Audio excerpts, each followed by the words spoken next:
They said when we sucked that we suck, but now that we don't suck, they're saying that we don't suck, and that doesn't sit right with me. Okay.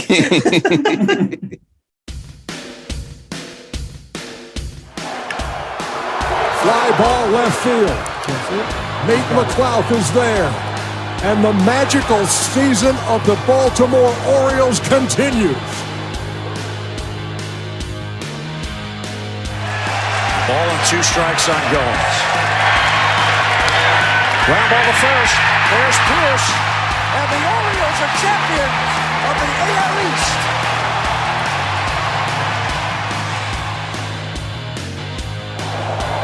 And everybody knows he's ready to fire on the first one.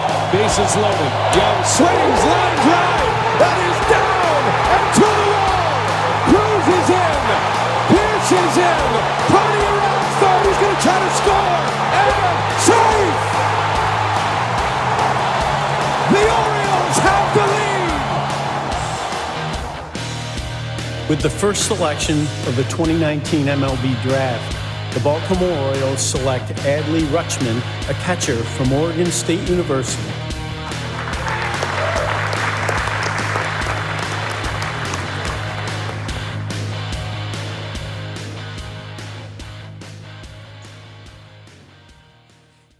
What's going on, everybody? Welcome back. It's episode 43 and a special draft podcast of, a special draft episode of the Talking Pretty podcast.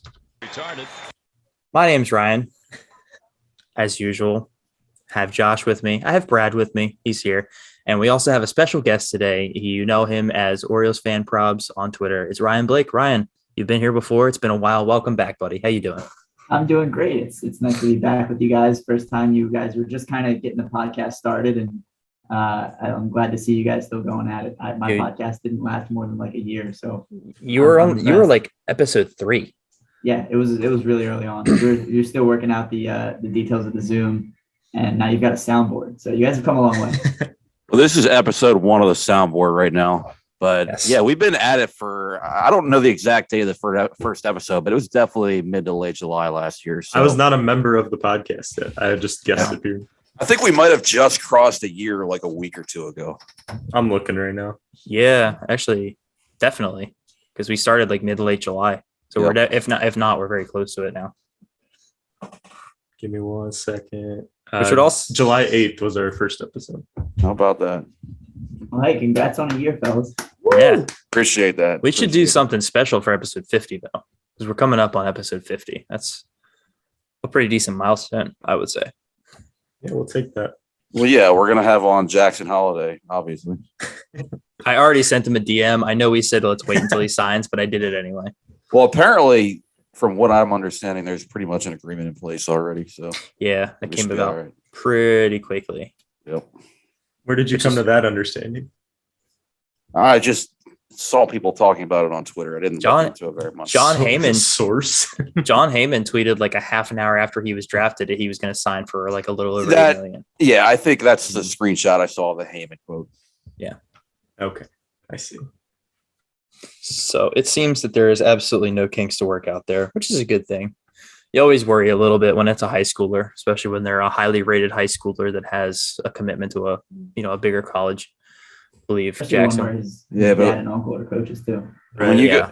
When you go number 1 overall, it's a pretty big risk to not sign and go to college and have to wait a few years and hope you get drafted number 1 overall again. So right. It's like that's kind of the point of going to college is like to improve your draft stock. You're not going to improve it over 1-1. Yeah. Kind of surprised. I think it was Brock Porter was his name, kid out of Michigan. He was like very staunch on like being true to his college commitment to Clemson, and like no team took him because they didn't think he was that signable. But for pitchers, that's like really risky. Yeah, it is. So nobody took Brock Porter? I don't think so. Texas took him in the 5th, I believe it was. Oh, really? Right in the 4th.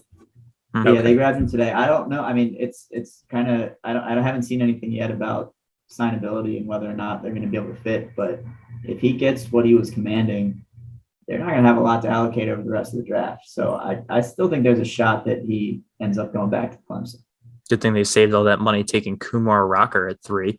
Dude, that blew my Fucking mind. wild, That's dude. crazy. Mhm. I have never been more shocked at any pick in any sports draft than that one right there. Yeah, I was like, what the fuck? same. The Same. Pirates ending up with Stunning. Termar Johnson is like, that's going to go down as like a really crazy situation. Like how that got there, I have no idea. It's very Yeah. cool that Texas now has Rocker and Jack Leiter together. Yeah, I like that a lot. That'll be fun if they both make it to the bigs and are in the same rotation again. That'd be pretty sick. Hey, I'm not saying it's over yet. I'm just saying so far, not so good for Jack Leiter down in AA right now. He's rocking like a 6-something ERA. So Yeah. hopefully for his sake, he's able to turn that around. I was Could looking be at a his, learning curve. Could be something else, but yeah, not off to the best start for him. I looked at his game logs. Like some of them are really good. Like he'd go like 6 innings scoreless, and then like the next start he'll go like 1 inning, 7 earned runs, and it's like no consistency down there. Yikes, dude. But he's got some good starts in there. Sounds like extreme Jordan Lyles. Yes. He either eats all the innings or he blows up and can't figure it out.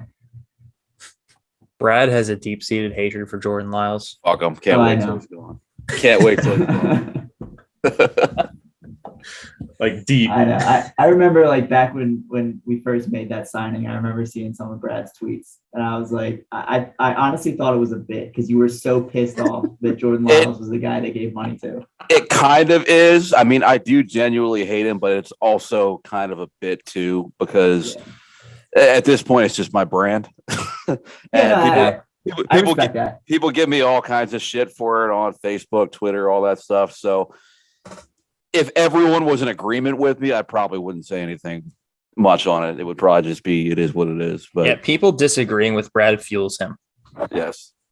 So But it's not even just disagreeing with me. It's the amount of people that say, "Oh, learn baseball, idiot." Blah, blah, blah, blah, blah. Go fuck yourself. That's why there's not as many Arauz tweets because no, everyone dislikes him. everybody hates him. Yeah. Oh yeah, yeah, pretty No much. one wants in here. I kind of wanted that to turn into a thing too, but yeah, there was nobody really arguing with me on that. So Mike Elias when he finally DFAs Arauz. You're not terribly important to me. It's coming. It's got to come soon, right? All-Star break right after. He has to, man. He can't. He hasn't played in like 9 games. I think it's been more than that. Probably. I don't Hey. Been a while. hey, listen. The only thing worse than Jonathan Arauz just sitting wasting a roster spot on the big club is Jonathan Arauz actually playing on the big club. So It's a good point. I'm gonna see his That's a good game. point. Although I was looking up some numbers earlier today, and I did see that Aruz, and I know it's a small sample size, but he has the lowest swing percentage of any Baltimore Oriole this year. Doesn't There there you go. I don't know. I found that interesting. I think Ryan McKenna had the lowest one last year. That does anything for anybody. Well, hey, Ryan, I told these guys in the group chat the other day that Arauz claims he can throw 97 off a mound. So I half jokingly suggested they turn him into a project arm and send him to the low levels of the minors if Elias really likes him that much. Probably not going to happen, but also not completely unheard of either. I'll hop on that train with you. I'm all in on Aruz as a high leverage reliever. There we go. Anthony Ghost moment. I might actually root for him then. Yeah. Hey, it worked for Ghost. He's been all right. Yeah. Michael Givens. Yeah. Arauz hasn't played since July 8th. So yeah, about 9 games. Jeez.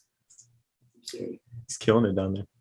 Meanwhile, Taron Vavra has an OPS over 400, or not OPS, on base percentage over 400. I OPS replied almost to 9. every Orioles tweet. Announce Favre. They still haven't. I need it, man. I need it. Aaron Vavra is a very sore subject for Josh. And you. I mean, you. I know. I'm not nearly as militant about it as you are. I agree with you, but you're like, Mine's Ups- a bit. It's a bit. You're upset Every about single tweet, it's a bit. yeah. I guess. Ryan, you keep us on topic here, my guy.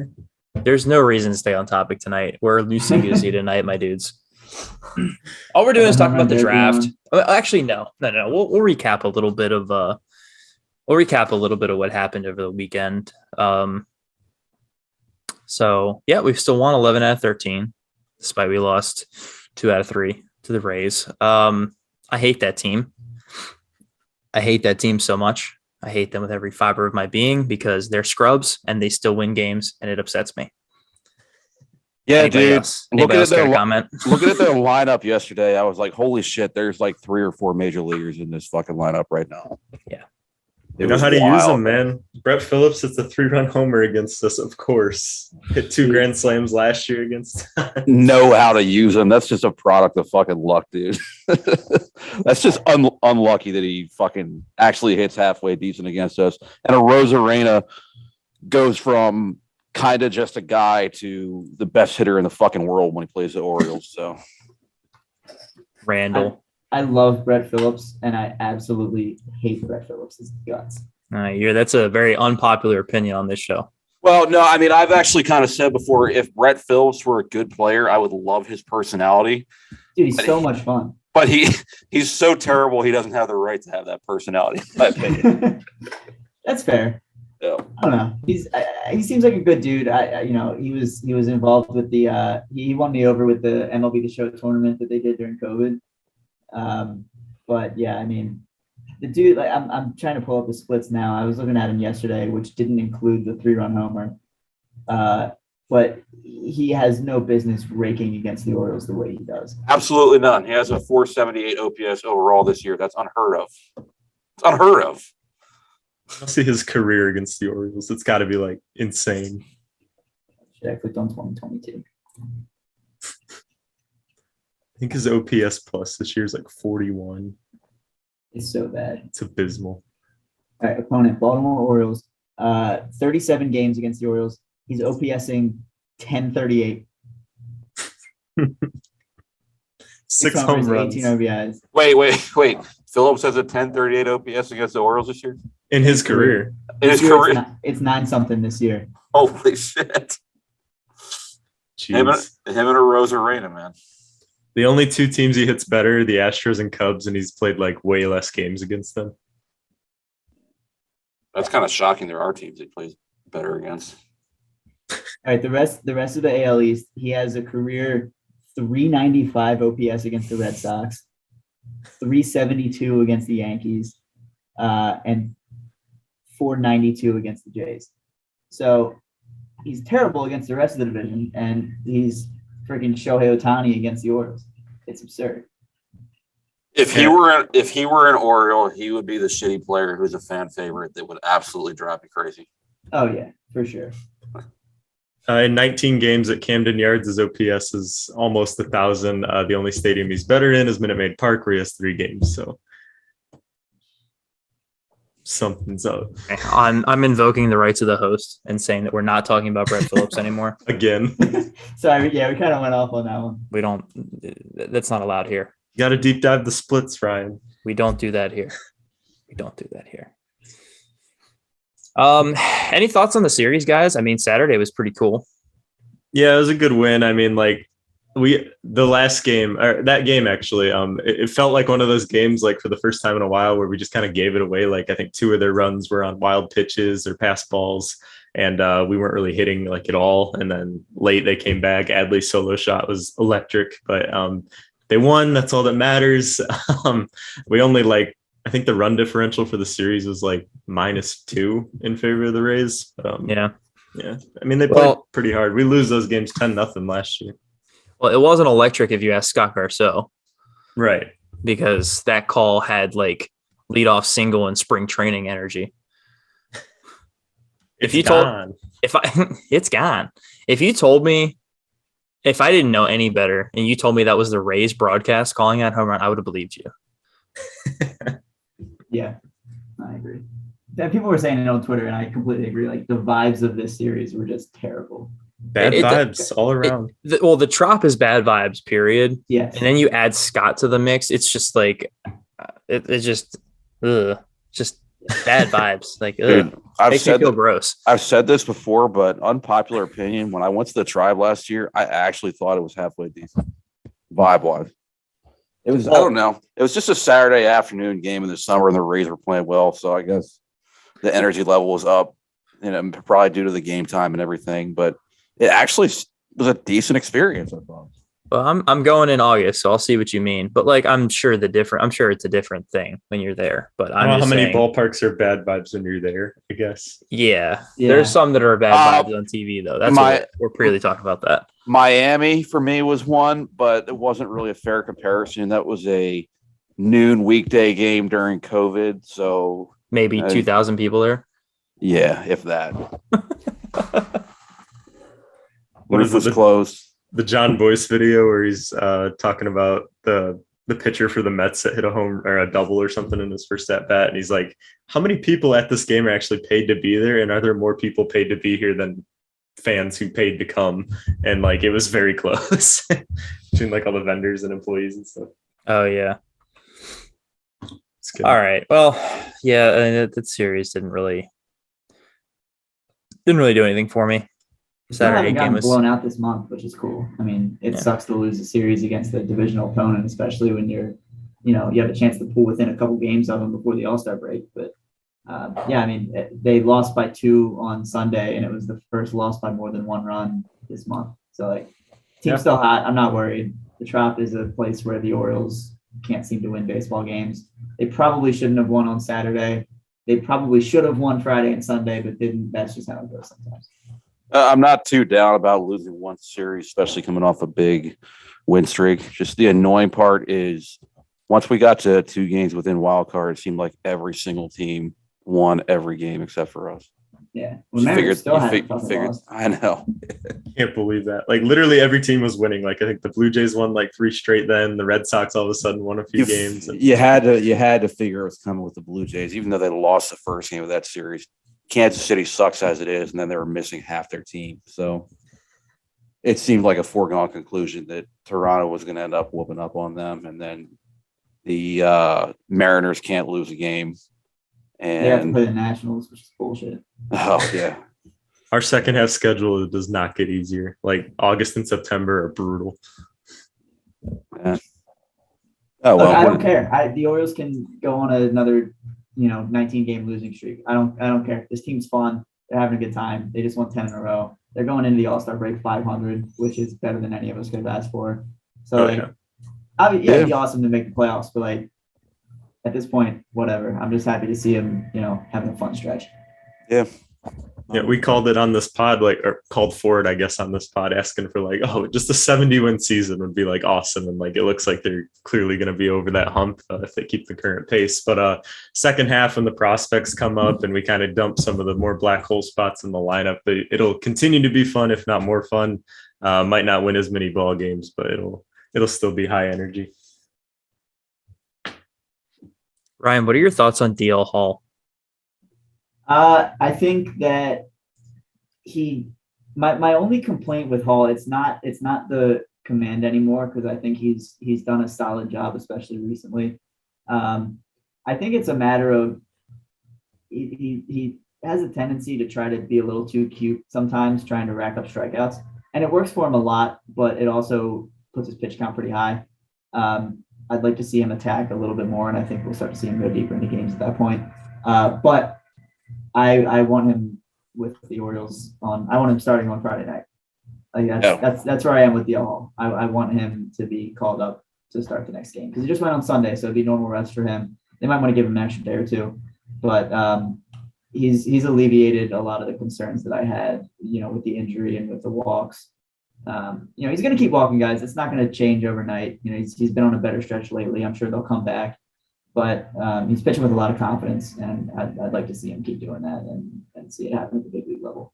Yeah, 100%. It seemed like a month ago or so was the last time he got absolutely shelled, and you had to figure at that point, oh, that's going to keep him down for a while. But now, after 4 straight dominant starts and the guys that were trotting out in our rotation, it's time. There's a spot for him. So, sure, there's concerns, and C-Tree, I know you said you weren't really feeling the hype on him right now. Understandable. He's had some issues, but it's time for a shot for him for sure. He's definitely earned it. He's got those numbers back to a pretty good number in AAA. The strikeout numbers are absurd.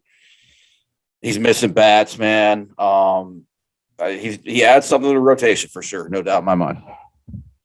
8 walks in his last 4 starts, so that's definitely a better number than we want to see. And 8 walks and 22, 30, 40 strikeouts. So a solid ratio there for sure. I mean, I'm ready to see him. And I don't know if any of you picked up on this, but and this could very well just be a case of wanting him to get some work with the All-Star break coming up. But the Orioles had Austin Voth up in the bullpen a couple times in the Tampa series. I believe he came into a game out of the bullpen at one point. Maybe that's a sign that they might be pushing him out of the rotation for Hall. Just the thought. I don't know if that's their plan. Like I said, it could just be a matter of getting him some work before the break, but I thought that was interesting. That could be the case, and I'd be very proud of them if they did pull the trigger on that and not just automatically give him more extra starts, because he did actually have a couple decent starts, and we can all see his numbers as a starter historically are not particularly great. So I would be pretty happy with them if they were able to make that move despite him actually being serviceable for a few turns through the rotation. Yeah, I think you just kind of put into words what we were like trying to say to each other the other day in the group chat. We were like, yeah, just something doesn't feel right. Like we're not 100% confident. And I think it is like what you're saying, like he gets his pitch count really high way too early. Like he does kind of nibble for strikeouts. Like I don't get to watch him on a consistent basis, but like based on box scores, you can even kind of see that a little bit. But yeah, I think that's a good way to put it. I also think like the Orioles, they're going to kind of have their hand forced at some point too. You know, we've got Dean Kramer has been real solid. Tyler Wells has been awesome. Spencer Watkins is pitching out of his mind, despite, I don't know if any of you have looked at his Baseball Savant page, but it is a lot of dark blue across the board for him. Shocker. Yeah, so we can't expect Spencer Watkins to continue being. Absolutely not. He's going to experience some regression for sure, at which point I think they're not really going to have a choice but to move someone like Hall back up. Although we also have to remember that Bradish is going to be back soon too. So, you know, who knows what their plan is right now.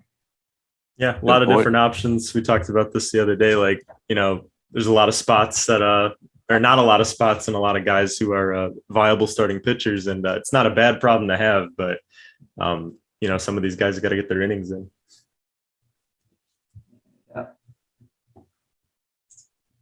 Yeah, I just wanted to bring that up because I'm feeling very sadly about DL Hall lately. For what reason specifically? Because I know we kind of both shared a similar sentiment, but you didn't really say what was driving you up the wall. I just have a bad feeling. I wish I could explain it better, but like when I think of DL Hall coming up, I do not get excited. I get like, What a change in energy. You were so excited at the opening day time. Well, yeah, but then he got fucking annihilated in AAA. But he's recovered. Has he, though? Yes, he's got a 3.5 ERA. He's had 4 straight dominant starts. He's definitely recovered, bro. 3.5 is not that good. It's pretty good. It's not getting shelled. It's pretty fucking good. I mean, yeah, but don't you... You're coming back from an injury, too. Wouldn't you want that to be better? A little, but it's not going to stop. There's far worse guys that get called up to the big leagues and do actually all right. So, yeah, do I wish everyone had a 2.1 ERA or whatever the fuck Ray Rod was rocking, something like that? Sure. But DL Hall's been doing just fine. Absolutely. I mean, more than just fine lately. Yeah, his numbers are a little inflated over a couple dog shit starts, but look, I mean, I kind of get where you're coming from. He has a much lower floor than a guy like Grayson Rodriguez, but he still has a really high ceiling too. And with the guys we have that we're trotting out right now in our rotation, there's no reason to not give him a shot. Yeah. Yeah, I'm not advocating for keeping him down. I'm just like, I don't know. I don't know how to explain how I feel about this. I really don't. Like, look, you're in scouting, you're supposed to trust your gut. So like, I can't tell you that you're wrong.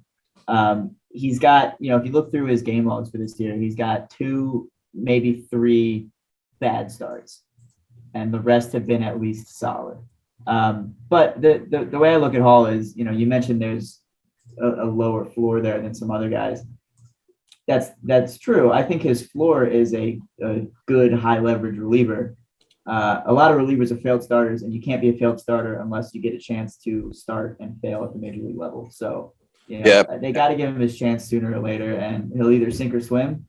And if he sinks, then you cross that bridge when you get to it. But if he swims, then you've got, you know, another anchor in your rotation. I do think, I guess all the three of us did disagree, or sorry, we all agreed that DL Hall ending up at the bullpen would be a disappointment. But it'd be something at least. It'd be better than not getting anything out of him. I guess. God, I would hate that so much. Yeah, I would hate that so much. You know what, Brad? What? I'm just realizing that's what I'm scared of. Right. That's it, right there. So you're agreeing with Ryan that his floor is a pretty good reliever, and you're worried that he's going to hit his floor. Yes, I think. Yeah, Yes. like I said, I can't say for sure that won't happen. I don't think it's an insane take. But it's time for him to get a chance. That's all that's what I'm saying. Sure. He has a ridiculously high ceiling. Sure. Yes, he does. He does. I don't know, man. Like I'm just scared of being disappointed. That's all. So you're too optimistic, and now you're just kind of like, but what if? I'm trying to bring myself back to reality. Because when I don't expect big things happen. And when I do want good things to happen, I am inevitably disappointed. All right. So, yeah. What a fucking loser you are. Yeah, I know. Thank you, Patrick Bateman. You pessimistic asshole. All right. Something bigger happened this week, though, Ryan. What was it? The home run derby is happening right now. Oh, right. Yeah, that was it. And that's what Ryan, Julio Rodriguez just went absolutely nuts in the first round. 32 bombs. That's what Ryan's watching right now. Unless Corey Seager hits 9 home runs in the next 8 seconds, Julio's advancing. I took Jose Ramirez at 16-1 odds to win it all. So let's go. It's a solid bet. Yep. Yes. I fucking love Hawk Harrelson. One of my college roommates back in the day was a big White Sox fan, and he really got me into Hawk Harrelson. So he's fantastic. Yep. Can I pull an aside real quick that's completely unrelated to this? Yeah. Do any of you watch Impractical Jokers? Yeah. I fucking love that shit. Mm-hmm. I just saw Joe Gatto in an Angels jersey at the home run derby. The camera wasn't on him. He was just in the shot in the bottom corner, just standing there with his fucking Angels jersey and that goofy look on his face. Oh my God. He's not even on the show anymore. That's hilarious. No, but he's still independently doing his own thing. So he's still out there. That's funny. He didn't retire. He's just moving on to different stuff. Yeah. He's doing stand-up. He's actually coming to Baltimore. I'm thinking about going. He's a funny dude. I saw them do like the Tenderloins show on tour a couple years ago. It was pretty fun. You had a lot of like behind the scenes stuff. Yeah, I think I was there too. Was it the one where they showed the video of I think it was Sal in like the crime drama, and like they were showing the malfunction of his like throw up pump? Is that the one that you're talking about? Oh yeah. Yeah, I was there too. That shit was hilarious. All right, C-Tree, you got to keep me posted if you do end up going to that. I'm not a huge stand-up guy, but I am an Impractical Jokers guy, so I'd potentially be interested in going to see Joe Gatto. You got it. We'll do. I think Murr was down in Texas when I went down there in March. He was just walked past the sign. Oh, Murray is gonna be here. Those dudes are hilarious. I love those guys. Shout out to the Jokers. Oh yeah. Anyway, sorry to waste 5 minutes on that, but thought it was hilarious that you just appeared in the crowd. That's all right. I hope to see it trending on Twitter later. So I'm sure someone grabbed it. Yeah. Yeah, I'm actually gonna see if anybody's grabbed it already. I can't. Nope, doesn't look like anybody's grabbed it yet. Nah. Oh well. He's tweeting. Is he? I don't know. He tweeted 3 minutes ago. I don't know. Maybe it wasn't him. Just a similar man. Could be. Shit, I don't know. All right. Wouldn't Joe Gatto be a Yankees fan? Most likely. Where's he from? From New York. He's from Staten Island. Guy, yeah. He's a New York guy. I don't know. Maybe They all maybe are. it wasn't him, and I'm just completely losing my mind. But All right. I need to unfollow the Mariners Twitter account. They're so fucking annoying. it took me until 2 days ago to unfollow the Tampa Bay Rays. I don't know why I was following them in the first place. Yeah, I don't know why I follow the Rays either. When they post the final score, you can meme it. Yeah. I mean, but I will simply search them and then It's typical that it'll just be in my feed anyway, because like someone I follow obviously made a shit post and put it in there. Exactly. Here's a fun little alert I just got from Yahoo Sports. Hannah Kaiser wrote an article, make way for the Orioles. It says 6 years after its last winning record finish, Baltimore is poised to become a powerhouse, and the rest of MLB better watch out. That fires me up. It does fire me up. With it. They're all hopping on now. Yeah, they were hating before, but they're all hopping on now. I wonder why. Jeez. Buster They only said- gassing up the Orioles on his podcast. They said when we sucked that we suck, but now that we don't suck, they're saying that we don't suck, and that doesn't sit right with me. Okay. The Jordan your- Lyles effect. Well, Yes. yeah, okay. Well, He's changed the staff. yeah, because he mentors the whole team. All He the did pitchers, teach the no doubt slider. all the pitchers have a father now. I think that's It's a the best dad ever. It's Yes. adorable. Yes. Yes. Get an extra inning for the boys. I did see somebody say today that he's great at resembling Dustin Pedroia, and now I'm like, holy shit, 100%. He looks like a mix between Dustin Pedroia and Mark Reynolds. It freaks me out. So true. Wow. Okay. Yeah. Yeah, I can see that too. I was a Damn. little under the influence the first time I noticed that. I looked up at the post-game interview. I was like, I legitimately thought it was Mark Reynolds for like 5 seconds. It's like, whoa. The eyes are the same. Yeah. I'm trying to Yeah. look at pictures of them, but yeah, the eyes Like are the very curly little beard. Mhm.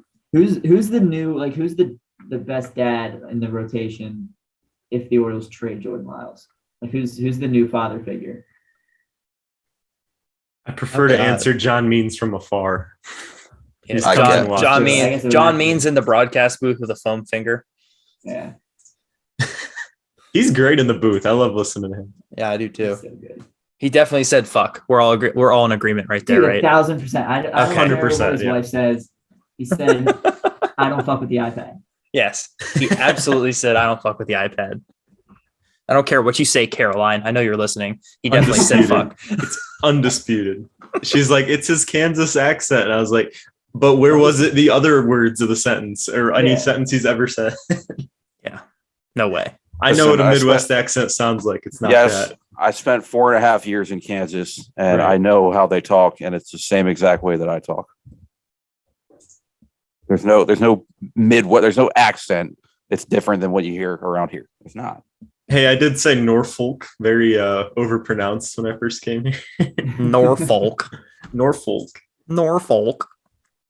Yeah. You were a Norfolk guy. I think we had the discussion about how you're supposed to pronounce Louisville as well. We may have done that as well. I think you were like Louisville. We're like, well, no, it's not like that. Louisville. Which you should know because you live like right there. I do not live right there. I'm like a 4-hour drive from Louisville. Okay. Well, your shitty state borders that shitty state. So, On the very opposite end. Don't worry, I'm moving in 2 weeks and I will no longer be touching. I always get the corners mixed up, but you're right because Cincinnati's down there because their airport is actually in Kentucky. Kentucky, yeah. Oh my gosh. Piss off with your airport. Just, oh man. Do we need to get Freddie in here? I'll text him right now. No, we don't need no. Dude, Pete Right. Alonso's going to walk to another championship tonight. Acuna just hit 18 in the first round and didn't get the extra time. Wow. No way, Walk in the bro. park for Pete. Jose Ramirez all the way. Yeah, I'd like to see it. Did Soto go yet? No. No. Julio beat Seager and Acuna just had a bad round, so Alonso's up next. Yeah, Ramirez faces Soto first round. That one's gonna be tough. Ryan, what's in that tank back there? So I have a tank on the floor. There's a big one that has a corn snake. He's about 4 feet long now, growing pretty Oof. quick. God damn. I've got a California king snake in the tank that you can see on the table. Holy And shit. then there's another tank next to that one that has a Cuban false chameleon. Which I think I would have nightmares. I would not be able to sleep in that room. No, that's awesome. Snakes It's are so the best. I was It's thinking super like bearded dragon at like the worst, but goddamn, that's even better. Yeah, it's I've actually never had a bearded dragon, which is weird because I've had a lot of different kind of reptiles, but yeah, they're dope. I love them. I love that. My cats love them too. They just like I don't know if it's the heat lamp or like the little noises they make when they rustle around, but my cats will just lay next to the tank all day. It's adorable. It's another living creature that can just stare at and torment. Yeah, they just want to be friends. Hey I wish we Ryan, could assimilate them. did something else happen this week? Think about it. Dean Kramer finally looked human for the first time this season, and it made me sad. Retarded. Yes, we are probably 30 minutes in, and we haven't talked about the draft on the special draft episode of the Top Birdie podcast. So we should get into that. Boys. I have a chemistry exam tomorrow. Chop. You should have mentioned that. We wouldn't have done all this dumb stuff for. I brought up Brett Phillips and Impractical Jokers, so it's kind of on me. That's true. We're never getting a guest again. This is too much. It's too much with four of us. It's too chaotic. Someone's gonna have to sit out. So yeah, the O's picked 1-1. Hopefully for the last time in a very, very long time. We went with Jackson Holliday, shortstop from Stillwater, Oklahoma, noted son of former Major League Baseball player Matt Holliday. We all sat here last week and we said, as long as it's one of the five that were generally talked about, we would be okay with it. And then Josh got mad as soon as the pick happened. I didn't get mad. I was just like, bruh, he looks 13. That was my entire reaction. That's the only knock I have on him. That's it. I mean, I'm not even gonna lie to you. My wife was sitting next to me when we were watching the draft, and like they said, you know, the first overall pick, the Baltimore Orioles select Jackson Holliday, and I went, fuck.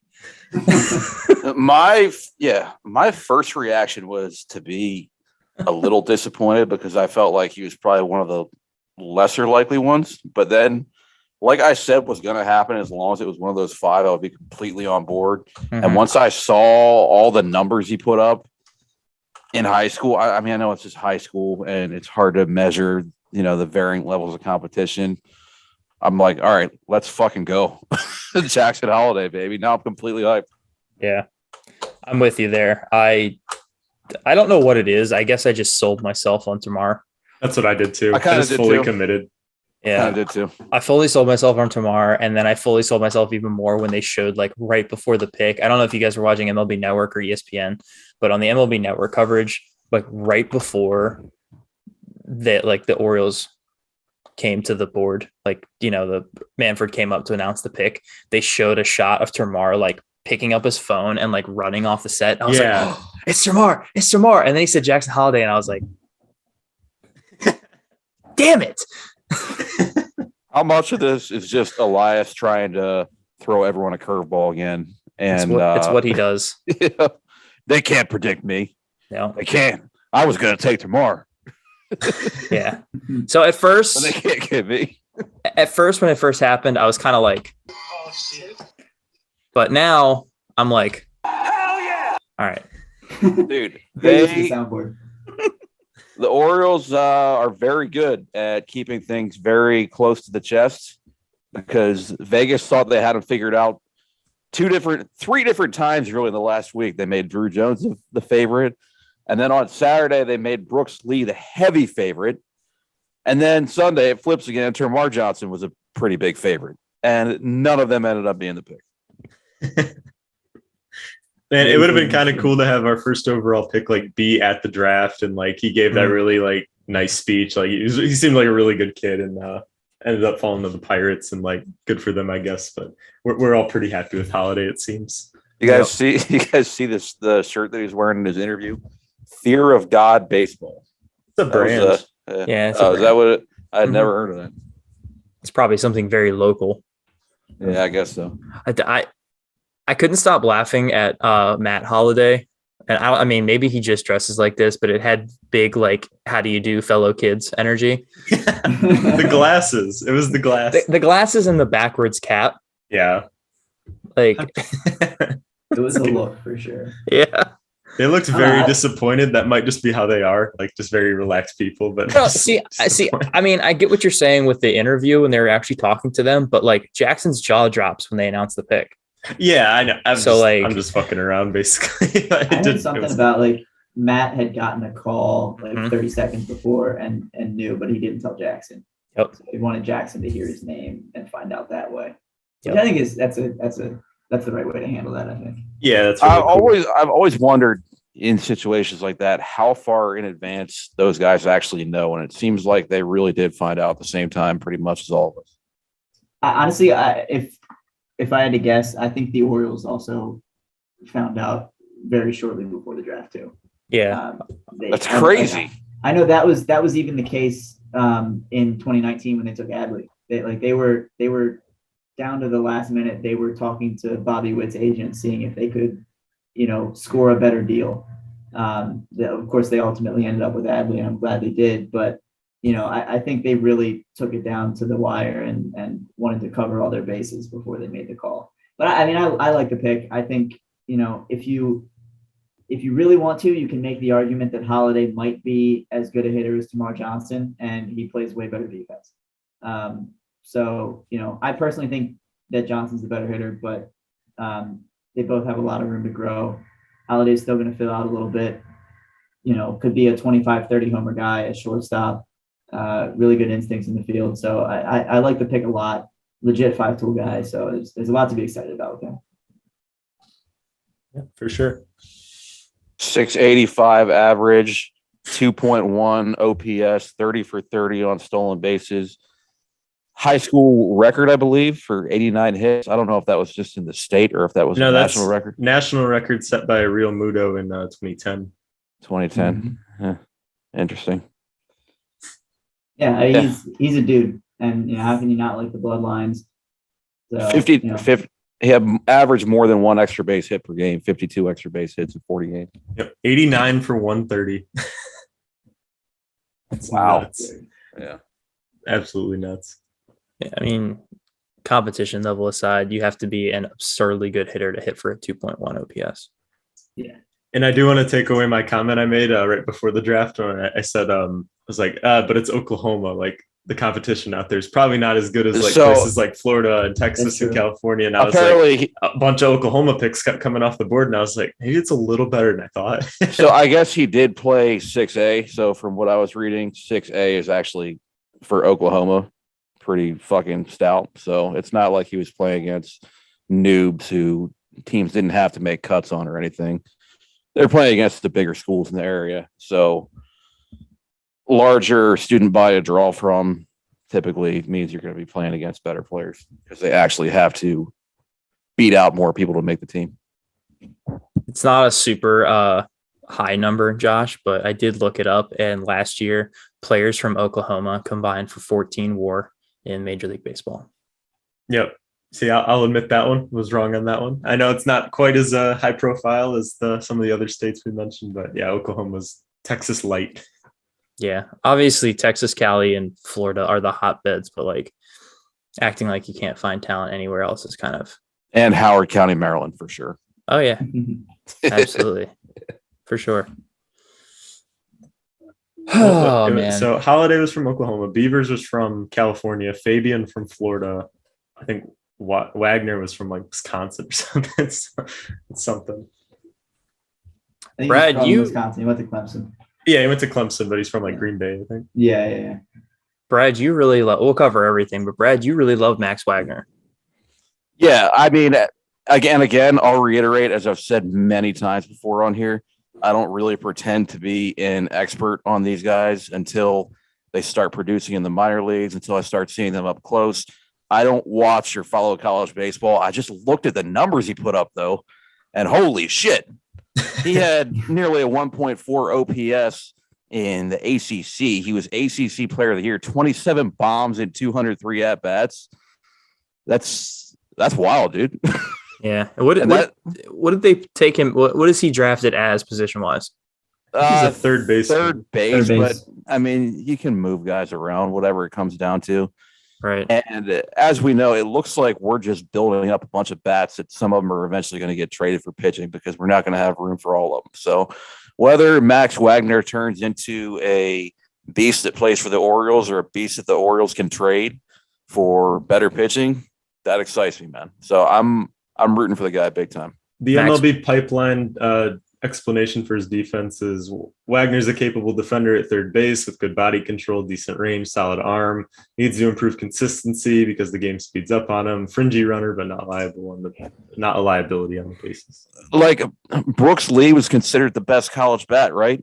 And Max Wagner's OPS was way better than his. I think like a lot of the like mystery surrounding him was his freshman year was so bad, like not so bad, but like he wasn't a standout in any way. No, it was. I would say it was so bad. It was 651 his freshman year, and then he absolutely fucking got it together and went off. But look at Adley's stats from his freshman year; it was about the same. It was really bad too. Well, it's the track record, like one good year of these kind of numbers. Like some teams are still going to be bullish on that. Like you'll see, like juniors and stuff. They have like 2 years of success like this. Those guys are the higher tier college prospects, such as Brooks Lee. Brooks Lee probably also, he was probably held in much higher regard because he's a shortstop. True. I guess they hold more. They hold so much more value. Yeah. Right. From a Especially scouting. when you think about positional flexibility later on, because if you're playing shortstop, you can handle second or third. You can probably be a corner outfielder if it comes to it. But if you're a third baseman, you're probably limited to the corners. You're not going to convert from a third baseman to a shortstop. Right. But yeah, I mean, there's a lot to like with the Wagner pick. ACC Player of the Year, dude rakes. Yeah, it's one real season of a sample size. He hit 8 home runs last year, 27 this year. He went all Brady Anderson.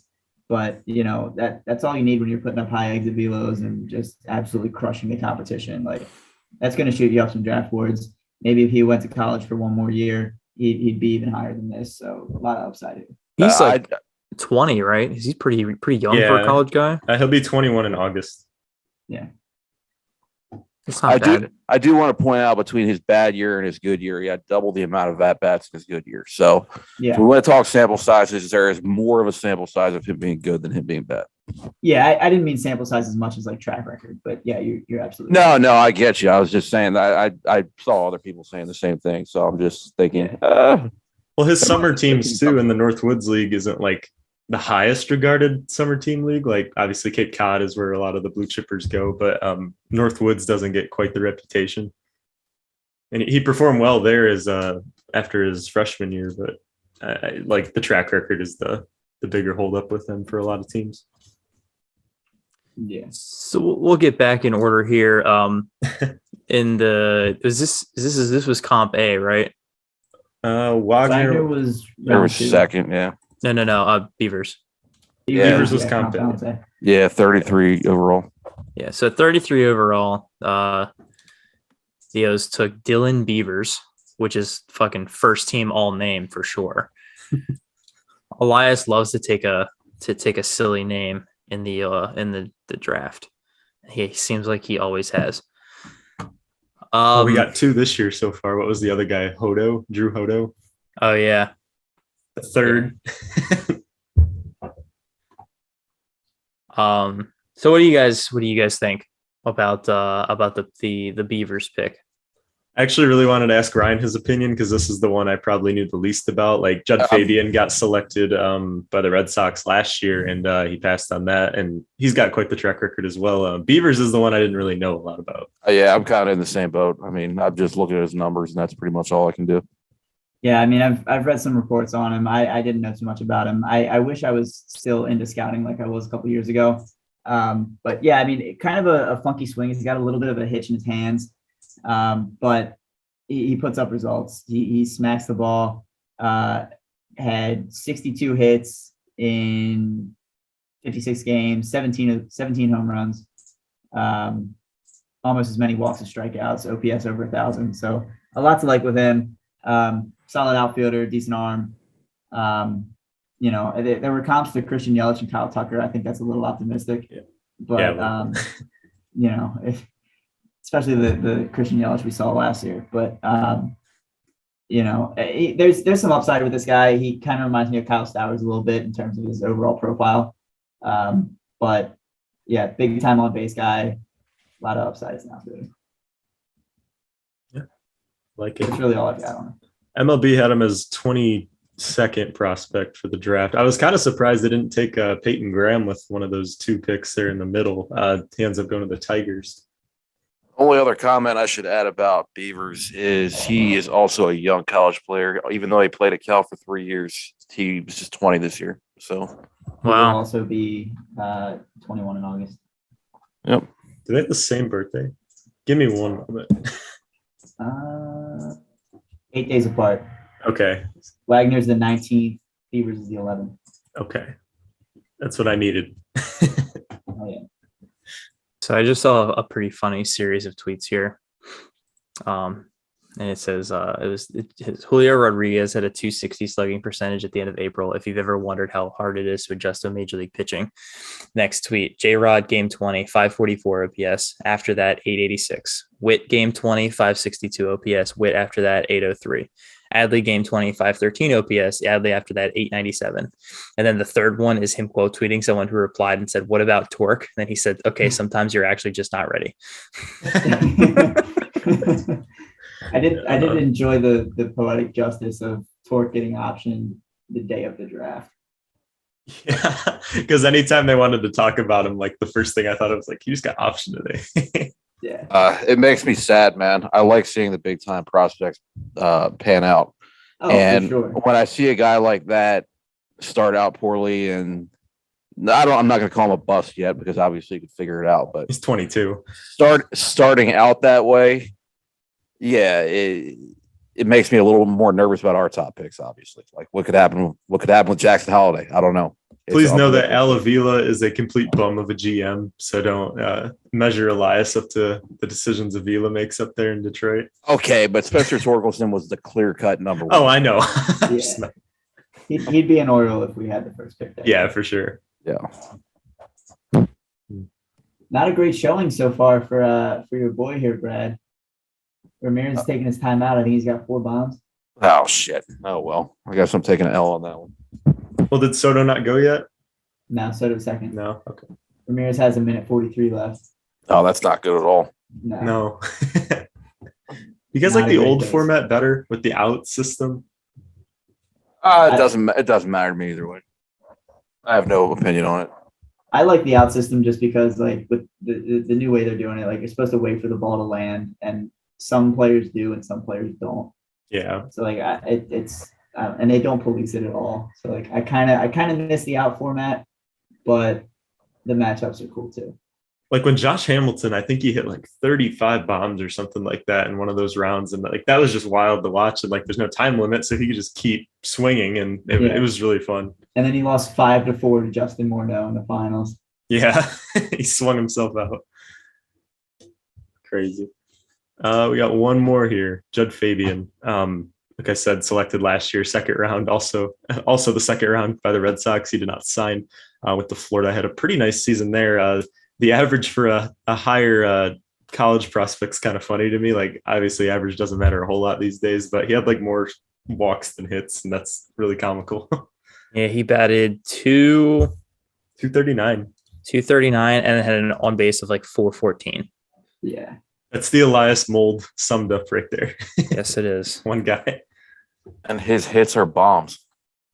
Yeah. Yep. 24 out of his 56 hits were home runs.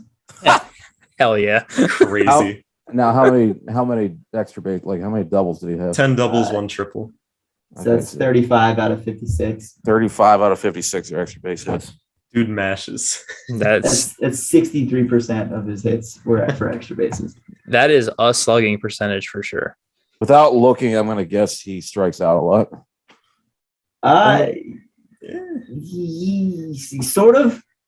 He struck out 69 times last year, Nice. but Nice. walked very nice. Nice. I like Walked him better 62 now. times. So he might strike out a lot, but he's going to walk almost as much. Well, yeah, I know. In fact, we were actually just talking earlier. I really don't care much about K rate unless they strike out so much that it affects their overall numbers. Yeah. I just kind of assumed, looking at how much he walks, how many bombs he hits, he's probably a 3 true outcomes kind of guy.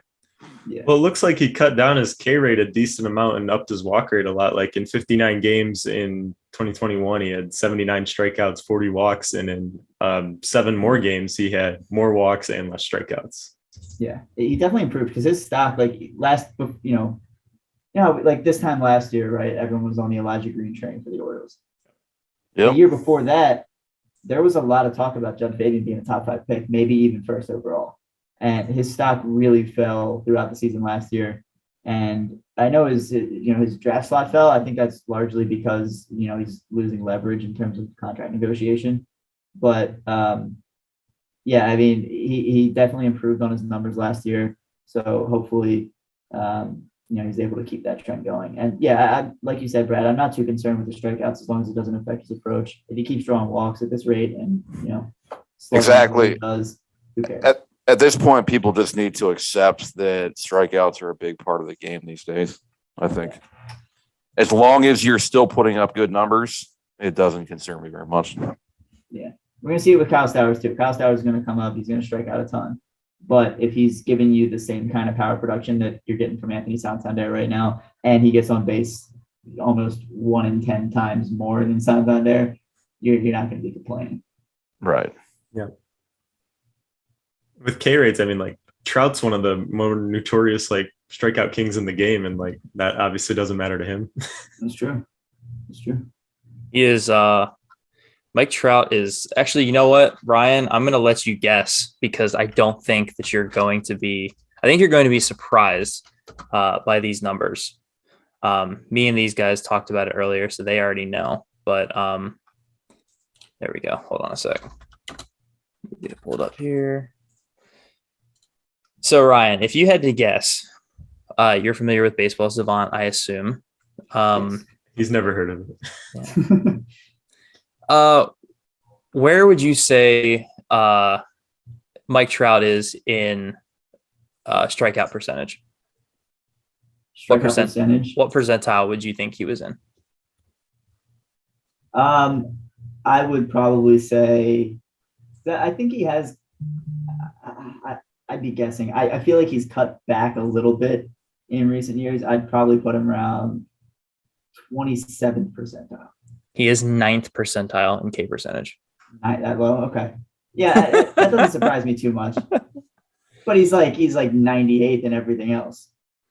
Correct. He is 88th in walk percentage, which is kind of funny that he's so high in walks and so low in strikeouts. And his chase rate's 89th percentile. The K rate's 9th. Yeah, well, because and then he's It's funny, 14th percentile in whiff percentage. So the man swings and misses a lot. Yeah. He knows what he wants to swing at. He just doesn't connect. And yet he's still, as good as he is. Yeah. He swings and misses a ton, but he also his barrel percentage is 99th percentile. So Yes. You take the good with the bad, I guess. Dude, he actually has a career OPS of 1,000. Yeah. That's insane. Straight, on the dot, 1,000 career OPS. He's absurd. And he doesn't get the respect anymore because people expect it from him. Yeah, and he was hurt for a little bit. Yeah. He's still And he plays for a dog shit organization, that's which true. isn't his fault. It is his fault because he signed an extension with them.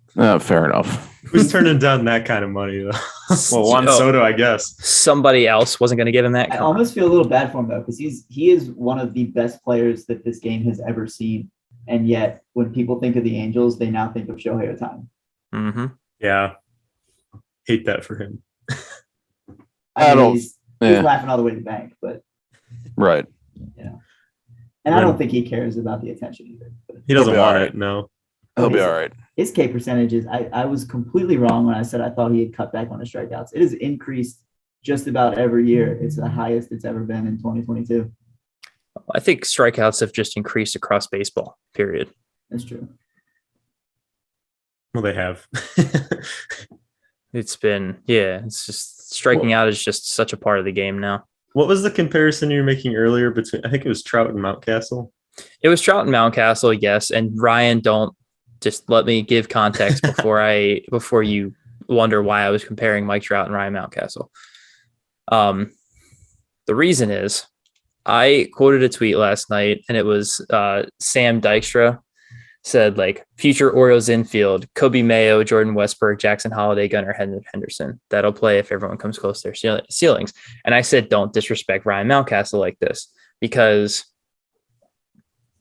in my eyes, assuming that a guy who's currently in AA is going to replace someone who has a track record of over a year of destroying major league pitching is ludicrous. And then I agree. Some dude, I don't even know. I don't believe he even follows me. No, he doesn't. He said Mountcastle isn't a player that you keep for more than 5 years or more than 4 years. And then I said, and Mayo is. They're the same type of player. Yeah. And Going back to that tweet, though, I think it's even unfair to assume that Mayo is going to move off third base. I think he can stay there.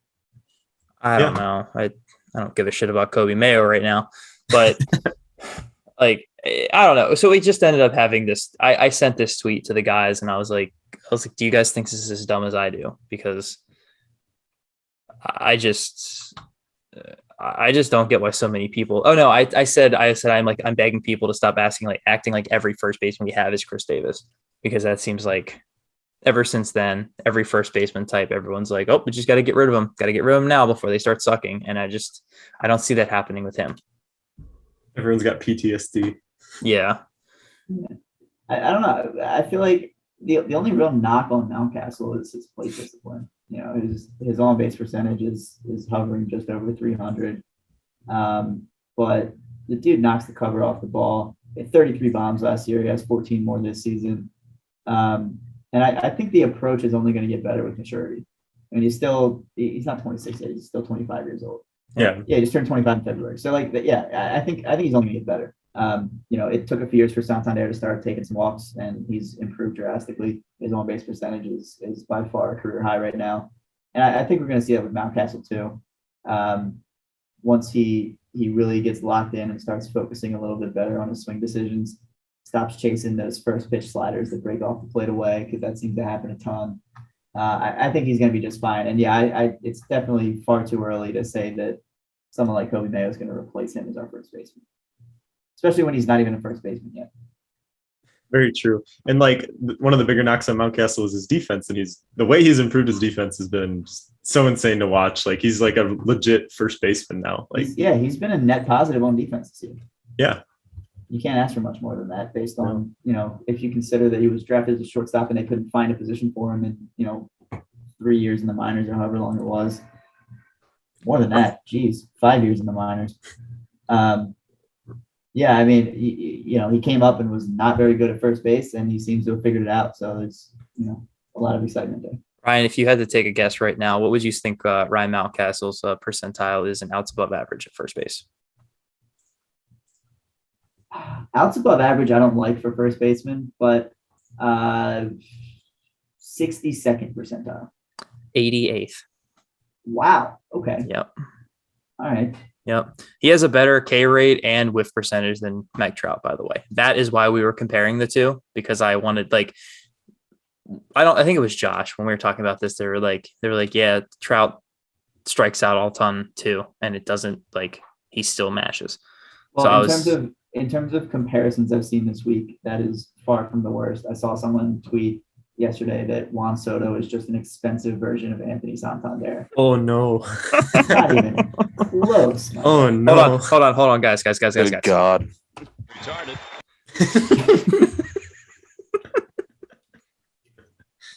The chase rates are vastly different between Trout and Mountcastle. Juan Soto also walks about 25 times more often than Santander does. Yeah. It's not they're not on the same planet. No, they're not. I think we talked about this last week. We're man, Santander's a net positive in the outfield, but his at-bats are just so not fun to watch. I can get up and go to the bathroom pretty easily for his at-bats, and I don't miss anything, but he's still producing. Yeah, I mean, he's hit a lot of bombs. You can give that to him, but I mean, trade him. Please. God.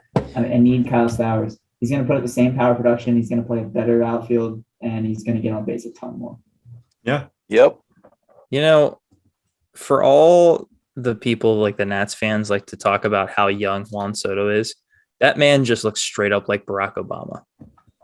He looks 45 years old. I have a buddy back home. His name's Cole. He looks just like a white version of Juan Soto, like the same teeth, the same facial structure, like the smiles are exactly the same. I just call him Dominican Cole. Damn. I'll send you a picture after, but like it's very shocking. I'm trying to imagine a white Juan Soto, and I don't like it. I don't like the image that comes into my brain. All right, here's Albert Pujols in the Derby. Poor guy has to go up against Kyle Schwarber. That's kind of fun, like Pujols being there.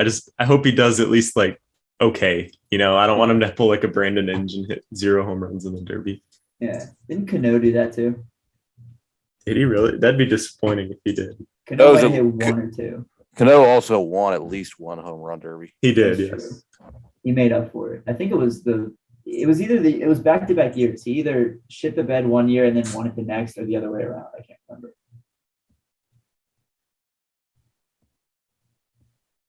Albert Pujols would have double the home runs he currently has if he played in Cincinnati. It's 6. Adley's got his OPS up to 722. Jose Ramirez has officially been eliminated by Juan Soto. Sorry, Brad. He actually did, after Ryan made the remark after the timeout, he got hot and made it a little interesting because he ended up with 17 He did. when he had 4 with a minute 30 to go, but minute 40 something to go. But that slow start killed him, and Juan Soto beat him, I'd say at the buzzer, but he was going to have a 30-second bonus anyway. So, How do you guys address All-Star Week? Like in the past, like it's either hit or miss for me. Like I'll care one year, and then the next year I like won't watch anything. I don't care that much, but it's also the only thing going on. It's the most boring 4-day stretch in sports all year, and it's brutal. So that kind of makes me pay a little bit more attention to the All-Star game. Ryan, do you know how they do outs above average on Baseball Savant? I know it has to do with so all right. So I worked for Sports Info Solutions a couple of years ago, and they're the ones who compile the statistics for defensive run saved, and they kind of tie into each other in the sense that players are assigned like good, like positive or negative fielding plays essentially, based on like the difficulty of a play, where they were positioned, the likelihood that they were going to get there. And so it's not an exact science, but it's kind of compiled over time, where you're taking, the league average outfielder, and it's almost like war in that sense. Like you're taking the league average guy and saying, how much more often does this guy get to the ball and make the play than the next guy does? So it kind of ties in with defensive runs saved and zone rating, to determine how that all comes together and what kind of value they bring. The reason I'm asking you is because on Baseball Savant, Austin Hayes is in the 7th percentile for outs above average.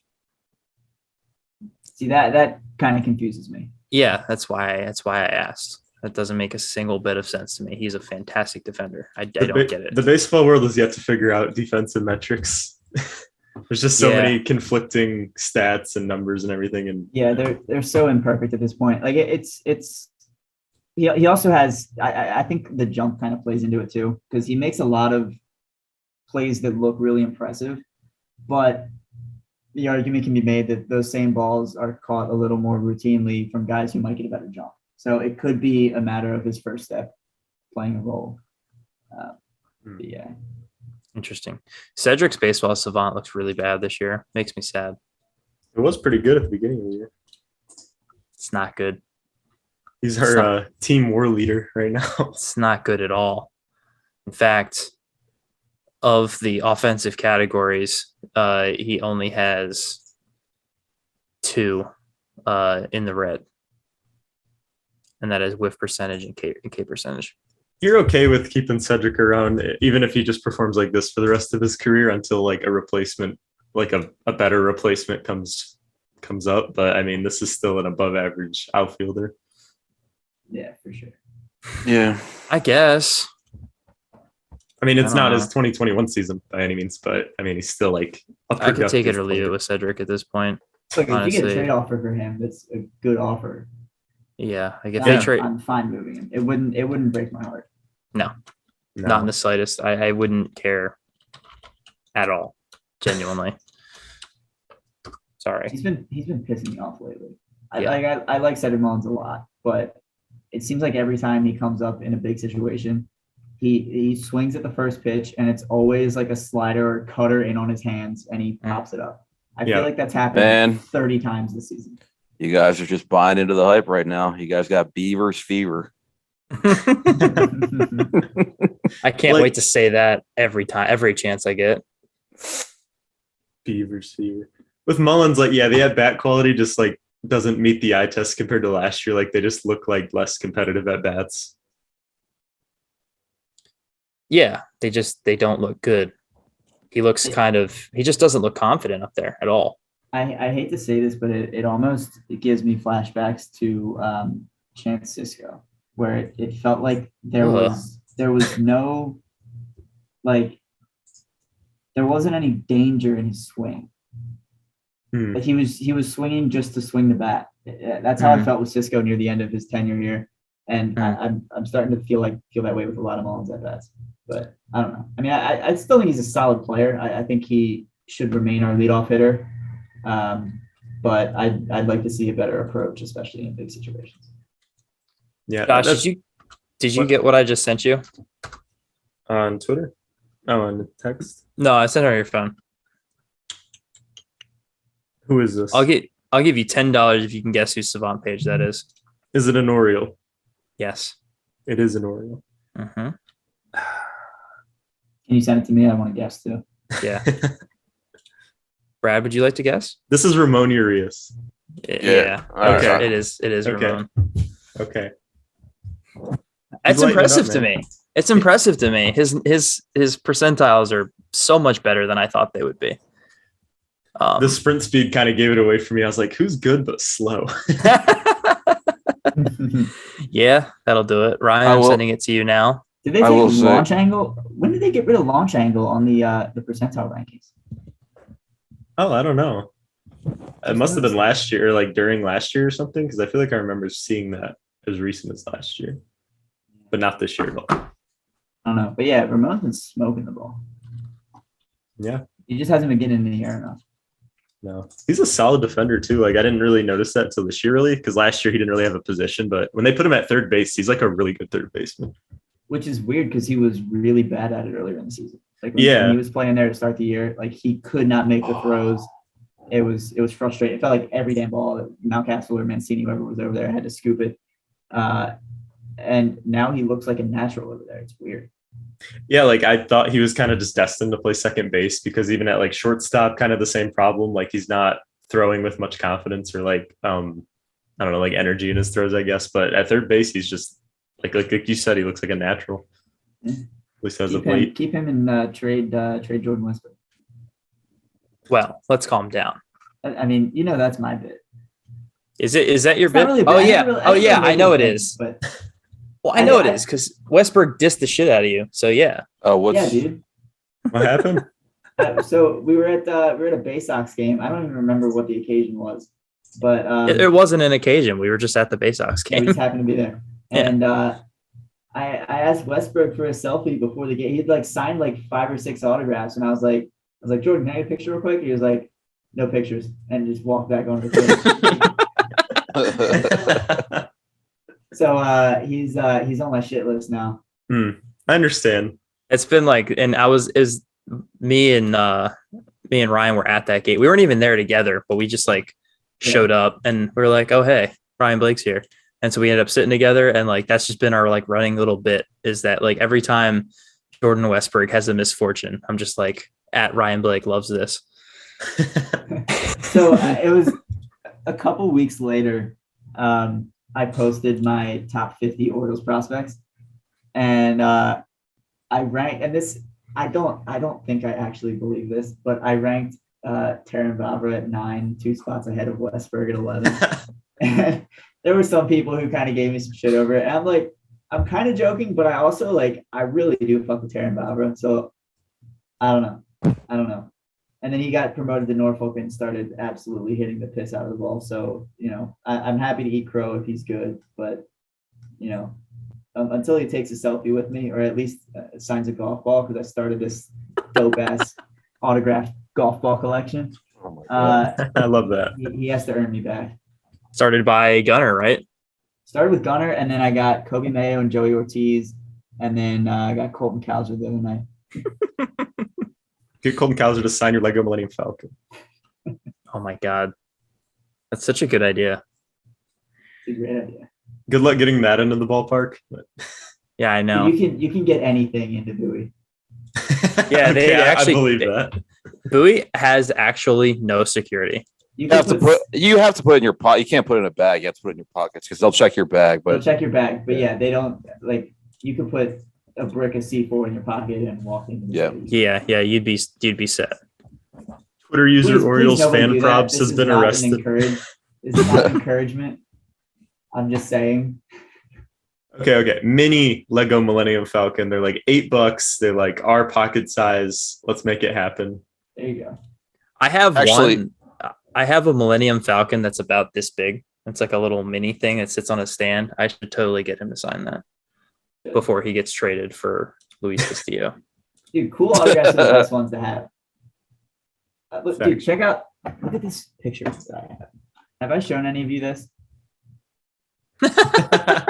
Jim Palmer tweeted this picture a few years ago. He's sitting on the couch in short shorts, Hawaiian shirt, bucket hat, holding a glass of wine with a Buck Showalter garden gnome on his coffee table. that's pretty dope. I printed it out, got him to sign it at FanFest. It's my favorite thing that I own. That's awesome. I'd say the coolest autograph I have. I made a customized Chinese Orioles jersey, and I had it say Sig's intern on it, and I had both Elias and Sig sign it with insults, saying it like you were the worst, you blew the trade, and shit like that. So, that's probably my favorite one.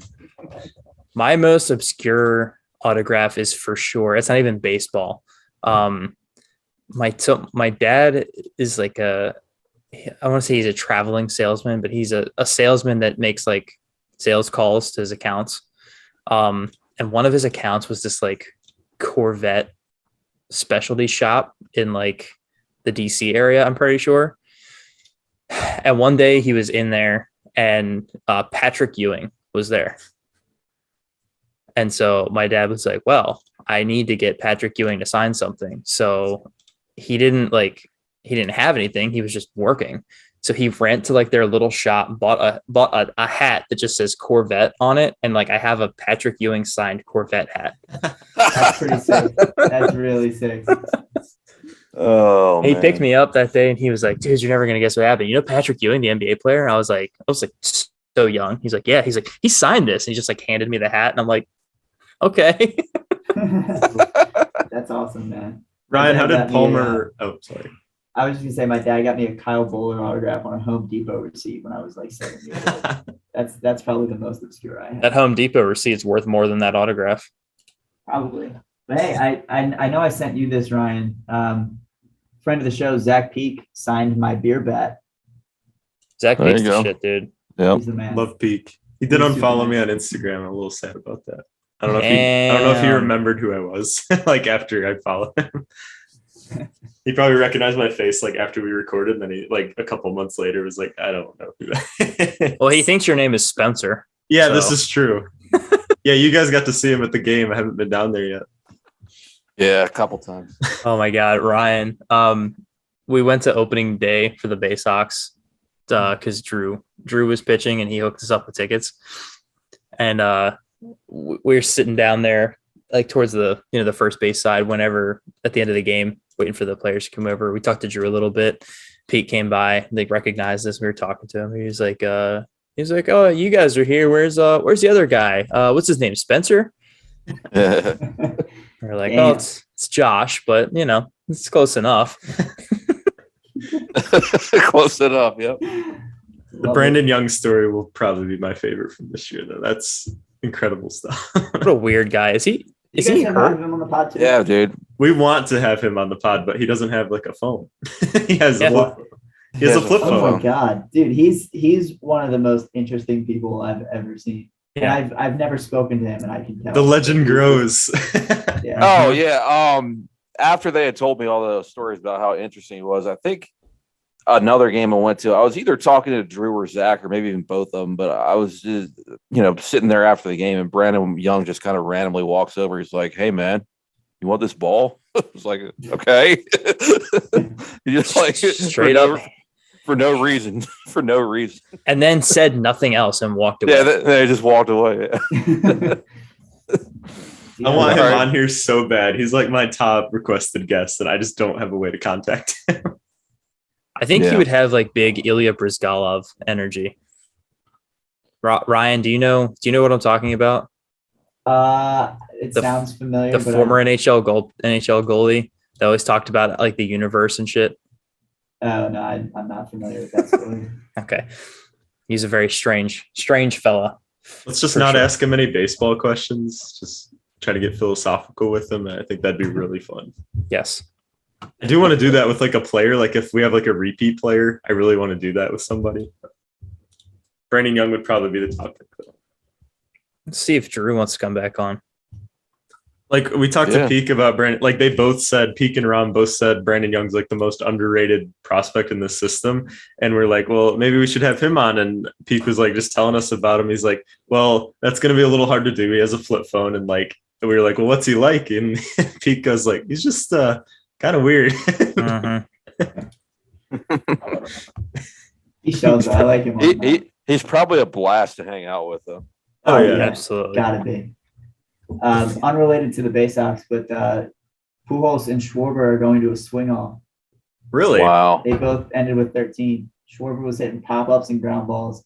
I'm proud of you, Albert. I'm very proud of you. It's more a product of Schwarber not doing shit because Yeah. those are the two lowest rounds. Hey, They Pujols both hit some 13. bombs, and that's all that matters. Yeah. All right. Well, do we have anything else? I think we're good. No, just a lot of I would like 10 minutes of draft talk.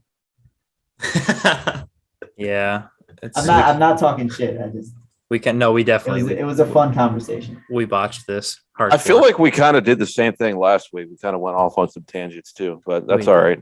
we did. It's natural conversation, man. We don't sit here and read off some stupid ass script. Well, we do, but we have one. Well, we have like a couple bullet points. I know what you're saying. Yeah. Yeah, still pretty wet. Didn't you guys have like a tornado warning today or something? Yeah. Yeah. Yeah, there was some major storms coming through. And actually, if I must say so, the outside of my house is Yeah, still pretty wet. Yeah, we're gonna be children now. The soundboard is gonna break it. Break the show. yeah. I didn't get to use this one yet, so since we were talking about Cedric for a little bit, That's Cedric Mullins again. I just see little AJ, man, and he's I know. just funny. he's the best. He is the best. Did you see the picture he took? Yeah, just So frowning, good. frowning. And then the Orioles account quoted it and was like, "You can't escape him." You can't escape it. Oh, that's amazing. All right. Well, Ryan, thanks so much for joining us, buddy. We appreciate Yeah, you we absolutely. appreciate you being on. Yeah. Always a good Appreciate it, time. man. Yeah, it What? was a pleasure catching up with you guys. We'll have to catch you at the at a Bay Sox game again. I know you're down there pretty often, so me and Man. Bradley will have to get down there and then we could all hang out or something. Yeah, just Sounds let me good, know. man. I'm taking classes during the day, so if the Bay Sox are home and there's not much else going on, I'm usually down to make a little trip over. In 2 weeks, I'm supposed to be only like 4 hours from Camden Yards, and that's a lot better than 6 hours. So I could actually potentially swing like a weekend trip or something down there, but hoping to do that one more time this year. There you Ryan, go. do you get their Flex Pack vouchers for the Bay Sox? I did a couple years ago, but I haven't in a while. Gotcha. I used to be a bat boy there, so sometimes if the Uh-huh. right person's at the box office, they'll just give me a ticket. That's That's dope. cool. Doesn't happen That is often. pretty awesome. There's like one person left. You got to just reapply and then do it another summer, and then you'll have all the new connections. Yeah, right. I thoroughly enjoy heading over there It's a great place to take in a ball game. It really is. for sure. Unless you want to sit anywhere other than your assigned seat. Yeah. Yeah. The ushers are far more strict there than any major league park I've ever been to. Really? Dude, you know the little grassy area that's over by the carousel and shit? I was there for the doubleheader the other night. And there was a foul ball that was hit into there, and a bunch of the kids started to like run over toward the little strip. They have it roped off, so a bunch of kids went over there. And the usher They don't play that. the usher went in to get the ball, and some kid ran in and picked it up. He was like 5 years old, and the usher took the ball from him and gave it to another kid. Oh my And god! one of the pitchers in the bullpen immediately grabbed the ball and came over like, "Hey, bro, here you go." Sorry. God. The usher's just executing children on the grass. Yeah. Stay off of there. Man? Even in the ninth inning, I've seen like people move down to the box seats in Bowie, and the ushers, even in the ninth, will be like, "No, you got to go back to your assigned seat until the game's over." They made Ryan move like twice. The time we were there with him, and like we were sitting. You were in or very close to your actual seats. Yeah, we were. We were a section over from our actual seats in the same row we were supposed to be in. They checked our tickets and made us move to the other section. There were like 50 people at that game too. Yeah, maybe 50. Play the clip. Gary Thorne. Retarded. There it is. Albert. Speaking of which, Albert Pujols. Wow. He just knocked out Kyle Schwarber in the home run derby. Oh my god, it's so fixed. Good job, buddy. He is not yet retired. I'm waiting for the Miguel Cabrera and Pujols like game tying and go ahead bombs tomorrow night in the All-Star game. Give it to him. Did you see that they're doing a home run derby after 9 innings? Yeah, that's cool. I like that. Give me Pujols versus Cabrera. Please. Hell yeah! All right, let's sign off. Let's get to bed, guys. This is fun, always fun. Thank you so much for being here, Ryan. I also want to, before we go, I really want to promote our Discord. I would really, really, really like to see that get started going here. We've had a couple people join recently, but we can really get a community going in Discord. I know a lot of people probably aren't familiar with it because it's very like gaming centric, but Zoomers. Yeah, it's fun, and it's a great way to it's just a great way to talk to people, and it'll be a great way to organize things as we start going forward and trying to put together Q&A episodes and things of the like. So if you go to our Twitter account, which is of course @podcastbirdie, it is the link to join the Discord is in our bio. So all you've got to do is head on over to our profile, and there's a little discord.gg link in the bio. Click on that. You will join our Discord. So yeah, get in there and start some conversations, and hopefully we can build a little community up here. But yep. So follow the Twitter account like I just mentioned. Also follow me at RyanSet094. Follow Josh at AttaStateOs. Follow Brad at KUBrad1Dell. And of course, follow Ryan on both of his accounts. Or just one. Do you only want followers on one or both, Ryan? I don't care. I don't know. I mean, I guess I prefer the Orioles account because most of my Orioles tweets go there now. So if you're interested in the Orioles, follow at Orioles fan probs with a Z. Because I thought that was cool. Ryan, you only follow me on your personal account and not the not your Orioles account. I think it's really make that right. There's so many people who have been like, "Why don't you follow me back on here?" I'm like, "I'm sorry. I see both of my timelines. I see people so often. I just assume that I'm following them everywhere. I'll get you. I think it's more of an honor, even like to only be followed by personal Ryan. Yeah, as long as you're on one of the timelines, it's where it's probably. I like when Ryan tweets about the Lightning on his personal because I always forget he's a Lightning fan, and then I'm just like, ugh. I think there are 3 Lightning fans that follow my personal account. I completely stopped tweeting about them until the playoffs, and I wouldn't even tweet during the game. Just like if they'd win, I'd like throw out a lightning bolt. Yeah, that's like literally the extent of what you did. Closeted fan. Yep. I'm not trying to please anybody. All right. Well, let's get out of here, guys.